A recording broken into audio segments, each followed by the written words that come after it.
బాబు పంపించేసి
very good morning, sir.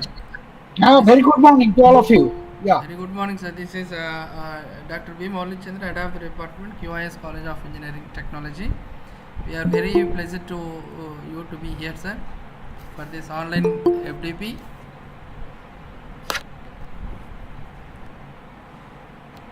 So actually, it's very privileged to introduce you, sir, on this occasion. So let me introduce yourself. That means Dr. C.K. Chandan is working as a professor HEG in the Department of Electrical Engineering, IIEST Shibapur, India.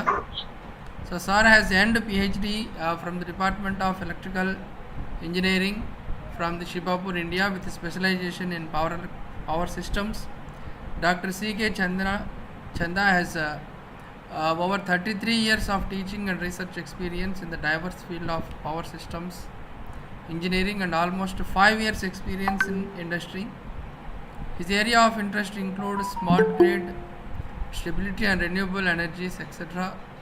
He is a recipient of Tata Rao Gold Medal. He is actively involved in the various research projects funded by the centrally funded organizations like DST, UGC, and sir has published 160 research articles in reputed national and international journals and conferences, including 58 research papers in SCA Scopus Indexed Journals.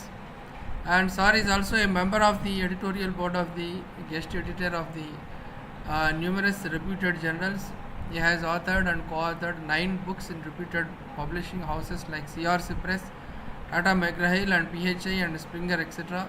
Sir has contributed 21 book chapters in international proceedings, and 13 research scholars have got their PhD degree under the supervision of Dr. Chanda. Currently, 7 PhD students are pursuing under him. So, sir, more than 35 years of PhD, more than 35 PhD theses have been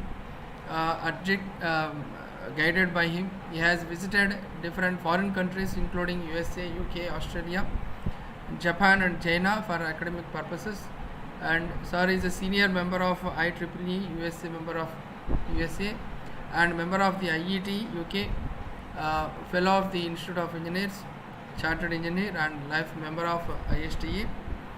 So, so this small brief about the uh, Professor and Dr. Chandan Kumar, sir.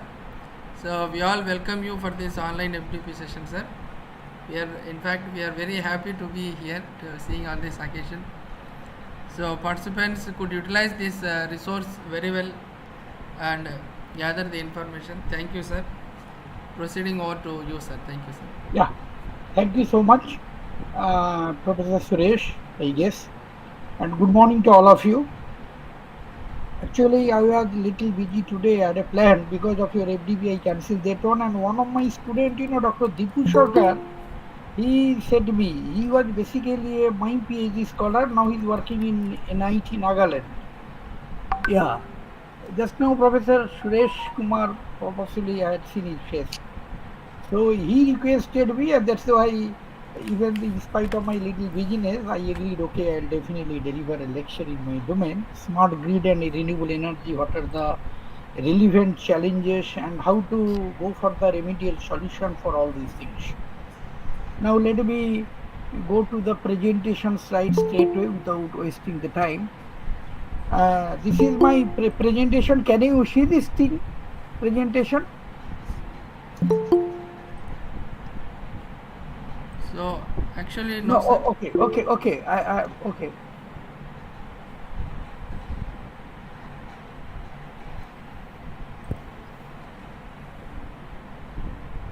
5 minutes.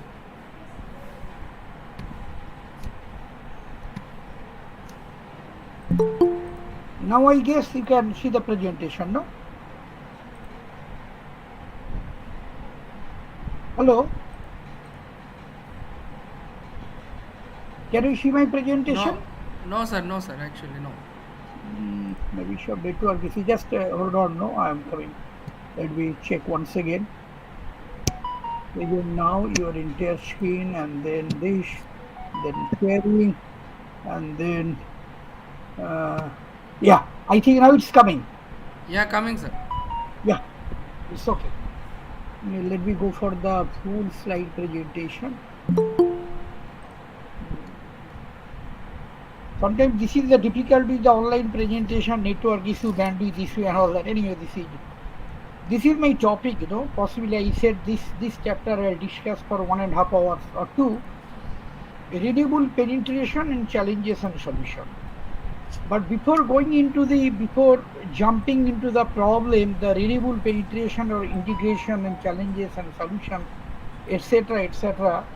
So let me give a little introductory idea about this energy, why this energy is so much required, and what are the advantages and disadvantages of renewable energy.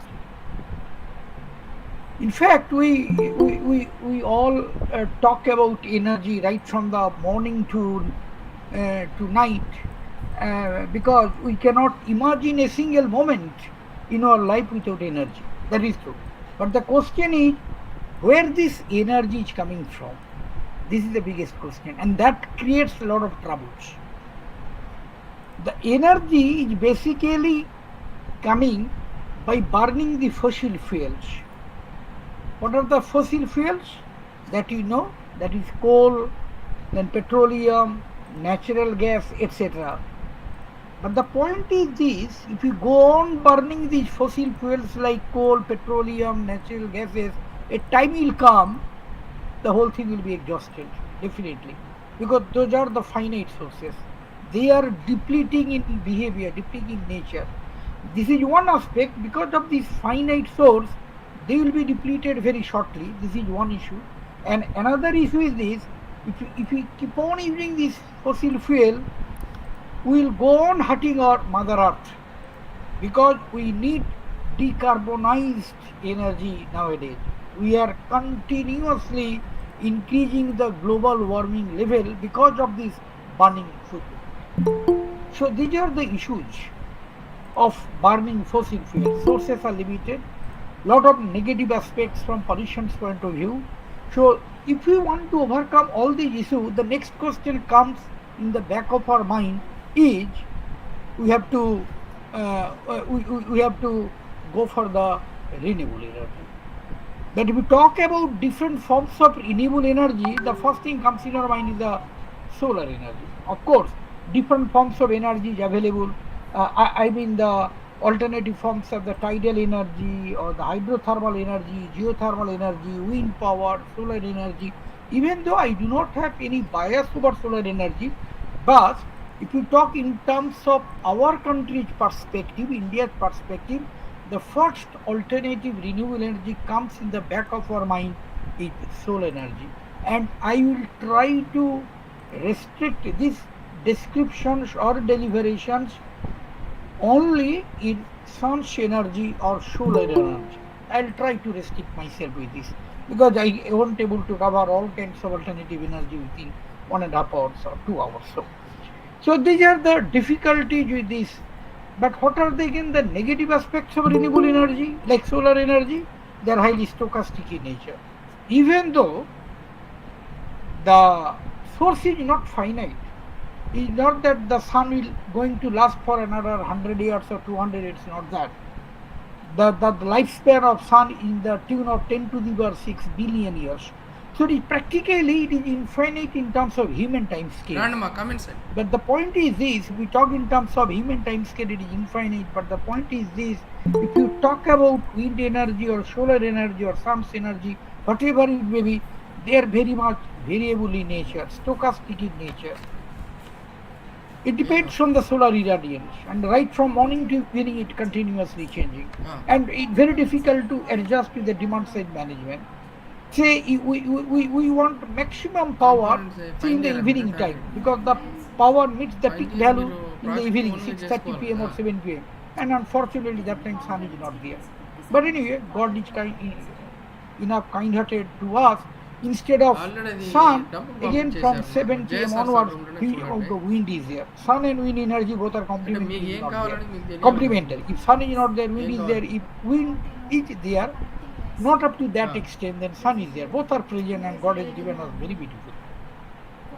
So the point is this, very difficult to manage these things. We always talk about this solar energy, alternative energy, will generate it, will put into the grid, traditional grid, and there will be no issue. We'll penetrate the electrical vehicles with this. It's not that. It's not a simple task. Just generation and integration to the. In fact, the one component of POSOK means ERL, this Eastern Region Load Dispatch Center, is facing huge problem in a daily basis. In every evening, there is a problem of off, rate of change of frequency, and very difficult to manage the stabilization of the power system. And if I tell you the data, only 10 to 11% penetration of renewable energy in India in the eastern part. Only the 10% penetration into the system is completely beyond control and very difficult. So okay, generation of renewable energy fine. It sounds good also. Penetrating renewable energy it's fine, fantastic from theoretical point of view. But in a practical issue for practicing engineers, in fact a month back I met with the POSOK engineer. And he said it's very difficult to manage the grid during the peak hour because of a lot of issues are coming of penetrating with the inertia and all that. But all these points I will describe you, detail you slowly. And all these points may be a research topic for the budding engineers or the budding teachers in your institution. Almost all can be a topic of research. I have completely jumped to absolutely new topic. So these are the major issues. Now let me tell a little historical part so that this lecture will be a little enjoyable. No, the thing is that whatever you deliver, whatever you listen, until enough it is a pleasurable, enjoyable, you won't enjoy much. You know, and we also know who invented this telephony system, Alexander Graham Bell. I am not going to recollect or remind you this thing. Alexander Graham Bell was somehow transported to the 21st century. He invented telephone. Now, for some reasons or other, if you can bring back Alexander Graham Bell in 21st century, we all are quite sure he won't able to recognize the components of the modern telephony. I mean, I am talking about the smartphone. He invented that black color, that 9 holes are there, put finger inside it and then rotate. That kind of telephone invented. But if you can bring back Alexander Graham Bell, you won't able to identify what is iPhone and all that, because there is a sea level changes in the telephony system, the communication system. You won't able to understand. This is not our discussions point of view today. We all listen and discuss about the smart grid. But if you go back 1882, Thomas Alva Edison, who is the first man in USA, rather in this planet, he transport